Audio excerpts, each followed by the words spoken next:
Hello students, welcome to personal tutor. मैं हूं संयोगिता और आज हम डिस्कस कर रहे हैं इस वीडियो में बेसिक ज्योमेट्रिकल आइडियाज़। यहाँ पर हमने 4.4 एक्सरसाइज तक कवर कर लिया है। ट्राइंगल्स जो हमारा टॉपिक है वहाँ तक हमने कवर कर लिया है। अगर आप इस वीडियो पर पहली बार विजिट कर रहे हैं तो आप इसके जो पुराने वीडियोज़ हैं उन्हें ज़रूर देखिए, क्योंकि हमने काफ़ी अच्छे से इंट्रोडक्शन और सारे कॉन्सेप्ट जो हैं ज्योमेट्री के फ्रॉम द ज़ीरो हमने कवर किए हैं। आज हम जो टॉपिक डिस्कस करेंगे वो है क्वाड्रिलेटरल। सबसे पहले ये होता क्या है, तो क्वाड्रिलेटरल जो है वो एक ऐसा पॉलीगन होता है जिसमें कि होते हैं 4 sides. Let's draw a simple raw quadrilateral. इस तरह से 4 साइड्स वाला कोई भी पॉलीगन जो है वो क्वाड्रिलेटरल होता है।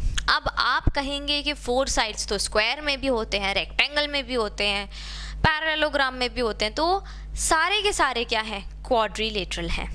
सबके अलग अलग प्रॉपर्टीज़ होते हैं, लेकिन ये सब के सब क्या है, टाइप्स ऑफ क्वाड्रिलेटरल। तो यहाँ पर जो 3 साइड्स वाला जो पॉलीगन था उसे हमने नेम दिया था ट्राइंगल। बिल्कुल वैसे ही जो 4 साइड्स वाला जो पॉलीगन है उसको हम नाम दे रहे हैं क्वाड्रिलेटरल। हम नहीं दे रहे हैं, मैथ्स ने नाम दिया है। अब इसकी कुछ प्रॉपर्टीज़ हैं जो हम पढ़ेंगे, काफ़ी अच्छी और इंटरेस्टिंग प्रॉपर्टीज़ हैं। सबसे पहले देखते हैं नेमिंग कैसे करनी है इसकी। नेमिंग का बड़ा कंफ्यूजन होता है। अब मैंने ABCD लिख दिया तो आप कहेंगे कि ठीक है, इसमें क्या था, ABCD तो लिखना था, पर ऐसा नहीं है। यहाँ पर आपको जो नेमिंग होती है वो करनी होती है साइक्लिक। साइक्लिक का मतलब ये है कि यहाँ पर अगर A लिखा है तो या तो आप यहाँ पर B लिखकर ऐसे साइकिल चलाओ या फिर आप यहाँ पर B लिखकर ऐसे साइकिल चलाओ। आप ऐसा नहीं कर सकते कि आपने यहाँ पर A लिखा और इस पॉइंट पर B लिख दिया, फिर आपका मन हुआ तो वापस पीछे आके इधर C लिख दिया, फिर आपका मन हुआ तो यहाँ D लिख दिया। ऐसा नहीं कर सकते। आपको क्या करना है, साइक्लिक ऑर्डर में लिखना पड़ेगा, मतलब A से B, B से C, C से D, ऐसे लिखना पड़ेगा, तभी जाके इसकी जो नेमिंग है वो सही होगी।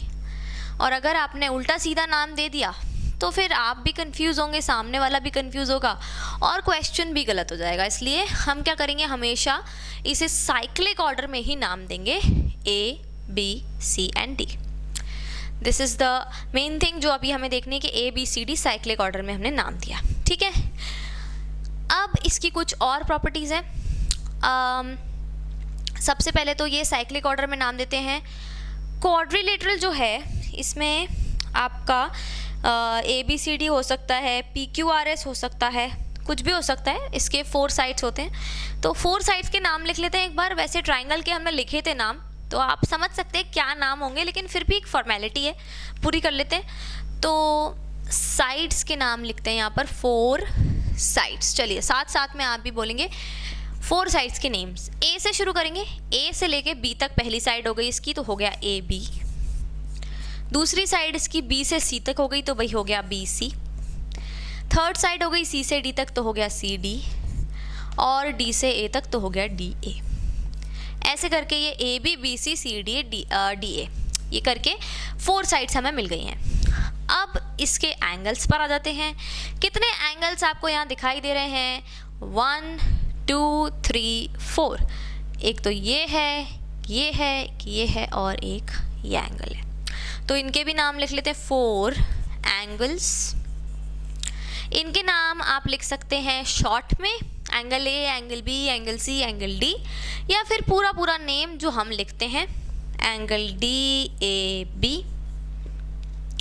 Angle ABC, angle BCD and angle CDA। इस तरह से ये पूरे नेम्स भी हम लिख सकते हैं, जैसा आपको सूटेबल लगे अभी आप वैसा कर सकते हैं, क्योंकि यहाँ कुछ भी कॉम्प्लिकेशंस नहीं दिखाई दे रही हैं इसलिए।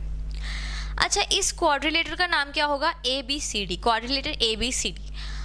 अगर हम नेमिंग अलग करते तो फिर नाम भी बदल जाता। जैसे फॉर एग्जाम्पल ये मैंने यहाँ पर लिखा ACBD। अब क्या ये भी क्वाड्रिलेटरल ABCD है? देखिए नेमिंग तो सेम लग रही है, लेकिन ऐसा नहीं होगा क्योंकि हमेशा क्वाड्रिलेटरल की नेमिंग साइक्लिक होती है। तो ए से हम पहले यहाँ जाएंगे, फिर यहाँ जाएंगे, फिर यहाँ जाएंगे, फिर यहाँ जाएंगे। तो ये quadrilateral A B C D नहीं होगा, ये क्या होगा, ए डी बी सी। इसको आप ऐसे लिखोगे मैथ्स में, आप इसको ए बी सी डी नहीं लिख सकते। अगर आपने इसको ए बी सी डी लिखा स्टूडेंट्स, तो ये पूरा आपका जो क्वेश्चन है वो पूरा रॉन्ग हो जाएगा। तो इसलिए कोशिश करना है कि अगर आप खुद से नेमिंग कर रहे हैं तो साइक्लिक करें, और क्वेश्चन में तो मोस्टली साइक्लिक दे ही रखते हैं वो लोग, लेकिन अगर आपको वो कंफ्यूज करना चाह रहे हैं तो ज़रूर वो साइक्लिक नेमिंग नहीं भी दें, पॉसिबल है।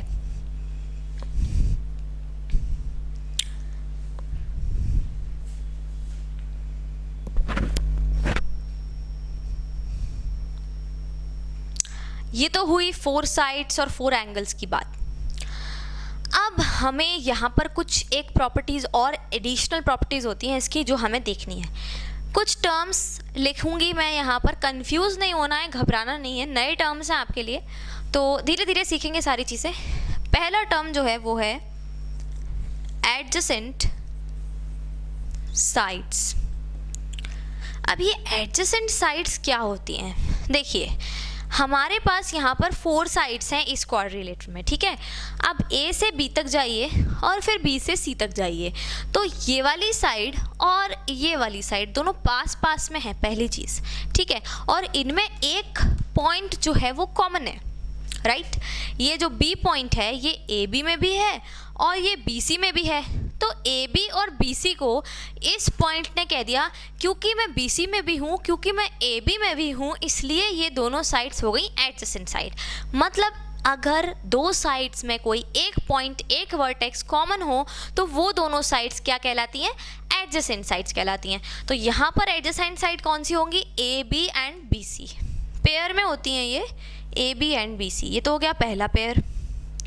इसके बाद अगर और ढूंढें तो B C and C D देखें अगर, तो बी सी और सी डी में क्या है? सी पॉइंट जो है वो कॉमन है, तो बी सी और सी डी भी क्या हो जाएंगी? एडजेसेंट साइड्स हो जाएंगी, B C and C D, ये दोनों आपस में एडजेसेंट हो गई। क्या ए बी और सी डी एडजेसेंट होंगे? ए से बी एंड सी से D, side A B and side C D? नहीं, ये एडजेसेंट नहीं होंगे। क्यों? क्योंकि यहाँ पर कुछ भी कॉमन है ही नहीं। यहाँ पर ये दोनों पॉइंट्स अलग हैं, ये दोनों पॉइंट्स अलग हैं, तो ये कुछ कॉमन नहीं है, तो ये एडजेसेंट नहीं होंगे। ये कैसे साइड्स हो जाएंगे? ये हो जाएंगे ऑपोजिट साइड्स। तो ये आ गया हमारा यहाँ पर सेकंड टर्म,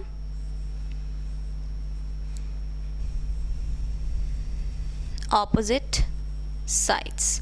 कौन कौन से हैं? A B and C D, ये दोनों ऑपोजिट साइड्स हो गए। इसके बाद अगर और ढूंढें ऐसे तो बी से C B C and A से D A D, B C and A D ये दोनों भी कैसे साइड्स हैं? ऑपोजिट साइड्स, क्योंकि यहाँ पर भी कोई वर्टेक्स जो है वो कॉमन है ही नहीं, तो ये B C and A D भी क्या हैं? Opposite sides, B C and A D.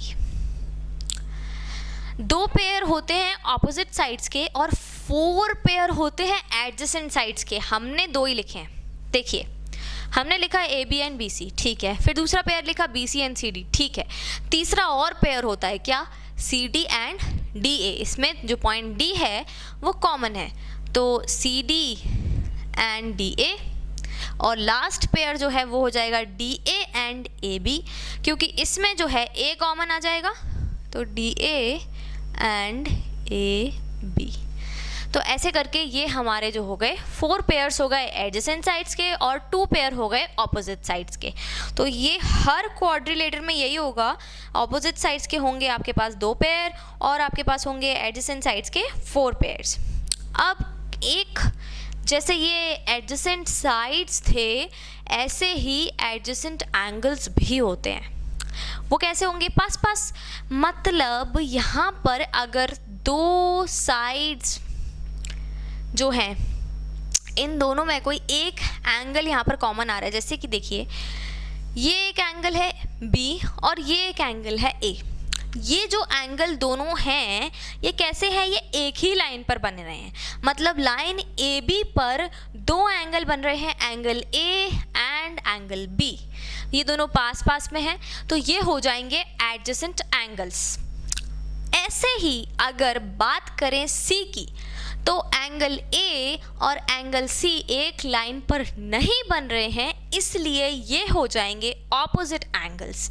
तो जैसे साइड्स होते हैं बिल्कुल वैसे ही एंगल्स की टर्मिनोलॉजी होगी कि भाई एडजेसेंट एंगल्स कौन कौन से रहेंगे यहाँ पर, angle A and angle B, ये दोनों एडजेसेंट है। फिर बी सी लाइन पर देखिए दो बन रहे हैं, angle B and angle C, angle B and angle C. इसी तरह से सी डी पर भी दो बन रहे हैं, डी ए पर भी दो बन रहे हैं, तो इस तरह से ये एडजेसेंट एंगल्स हो जाते हैं। सेम जैसे ऑपोजिट साइड्स थी वैसे ही ऑपोजिट एंगल्स जिनमें कोई भी लाइन कॉमन नहीं है, ये एक लाइन पर नहीं बन रहे हैं, ये आमने सामने बन रहे हैं, तो बी से डी ऑपोजिट है और ए से सी ऑपोजिट है, तो ये हो जाएंगे हमारे opposite angles, angle A and angle B C, angle B and angle D, ये हो गए ऑपोजिट एंगल्स। ऐसे ही आपके सामने यहाँ पर 4 पेयर ऑफ एडजेसेंट एंगल्स होते हैं, 2 पेयर ऑफ ऑपोजिट एंगल्स होते हैं, just like the sides, 4 pair of adjacent sides and 2 pair of opposite sides. तो ये था कुछ बेसिक क्वाड्रिलेटरल का। आई होप कि आपको ये अच्छे से समझ में आया होगा। कोई भी क्वेश्चंस, क्वेरीज, कन्फ्यूजन सब कुछ कमेंट्स में भर दीजिए। मिलते हैं नेक्स्ट वीडियो में इस पूरे टॉपिक को अप्लाई करेंगे 4.5 के साथ। तब तक के लिए thank you and good bye.